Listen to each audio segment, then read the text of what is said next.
ನನ್ನೆಲ್ಲ ಪ್ರೀತಿಯ ವೀಕ್ಷಕರಿಗೆ ನನ್ನ ಪ್ರೀತಿಯ ನಮಸ್ಕಾರಗಳು.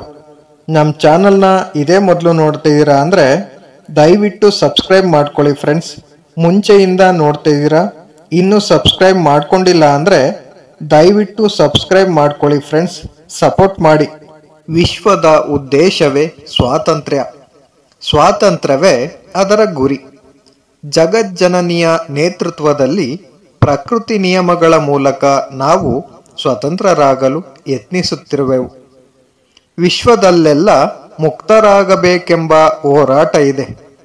ಮಾನವ ತಾನು ಮುಕ್ತನಾಗಬೇಕೆಂದು ತಿಳಿದು ಸಾಧನೆ ಮಾಡುವುದರಲ್ಲಿ ಅತಿ ಸ್ಪಷ್ಟವಾಗಿ ಮತ್ತು ಶ್ರೇಷ್ಠವಾಗಿ ಅದು ವ್ಯಕ್ತಿತ್ವವಾಗಿ ಸ್ವಾತಂತ್ರ್ಯವನ್ನು ನಾವು ಕರ್ಮ, ಪೂಜೆ ಮತ್ತು ಜ್ಞಾನದ ಮೂಲಕ ಪಡೆಯಬಹುದು.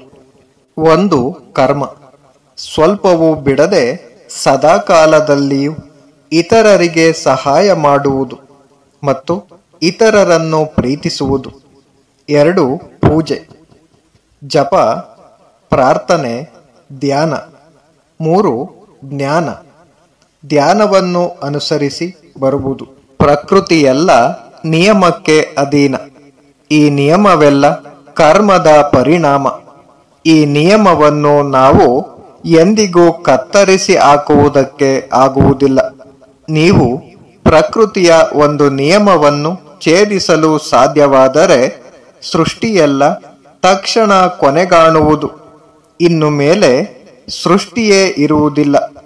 ಯಾರು ಮುಕ್ತರಾಗುವರೋ ಅವರು ನಿಯಮವನ್ನು ಛೇದಿಸುವರು. ಪ್ರಕೃತಿ ಅವರಿಗೆ ಮಾಯವಾಗುವುದು. ಅವರ ಮೇಲೆ ಇದಕ್ಕೆ ಇನ್ನು ಯಾವ ಪ್ರಭಾವವೂ ಇರಲಾರದು. ಪ್ರತಿಯೊಬ್ಬರು ಒಂದಲ್ಲ ಒಂದು ಸಲ ನಿಯಮ ಶೃಂಖಲೆಯನ್ನು ಛೇದಿಸುವರು.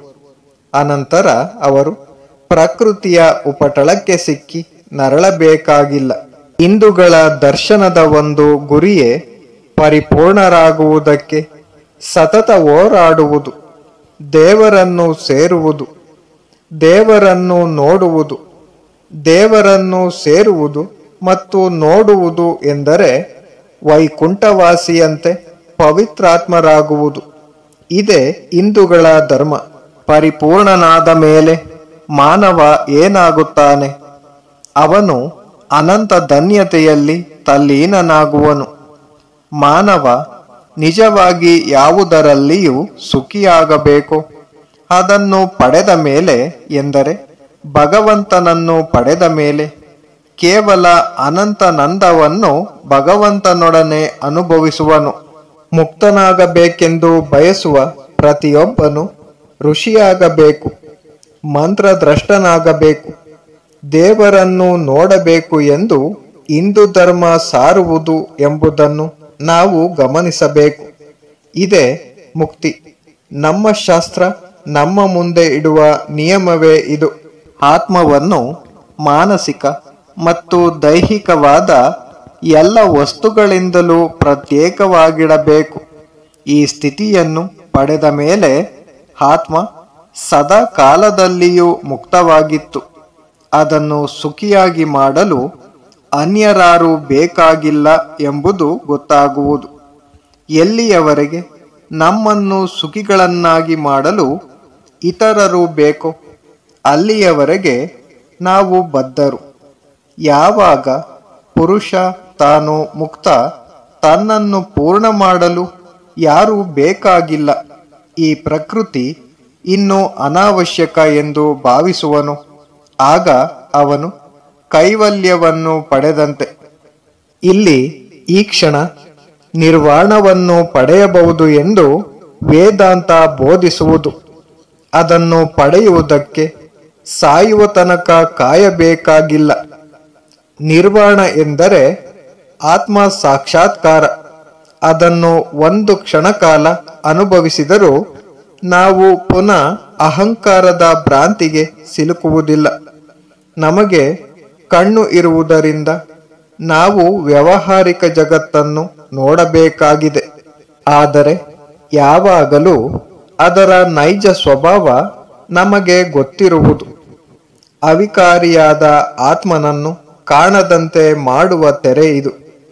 ತೆರೆ ಸರಿದ ಮೇಲೆ ಇಂದಿರುವ ಆತ್ಮ ಪ್ರತ್ಯಕ್ಷವಾಗುವುದು. ಬದಲಾವಣೆಯೆಲ್ಲ ತೆರೆಯಲ್ಲಿರುವುದು. ಪೂರ್ಣಾತ್ಮನಲ್ಲಿ ತೆರೆ ತುಂಬ ತೆಳ್ಳಗಿರುವುದು. ಸತ್ಯ ಅದರ ಮೂಲಕ ಚೆನ್ನಾಗಿ ಕಾಣುವಂತಿದೆ. ಪಾಪಿಯಲ್ಲಿ ತೆರೆ ಬಹಳ ದಪ್ಪನಾಗಿದೆ.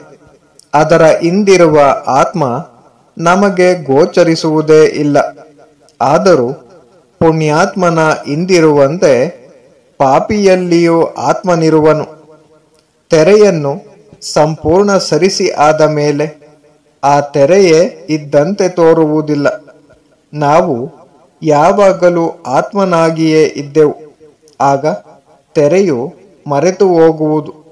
Thank you for watching friends. Please subscribe my channel.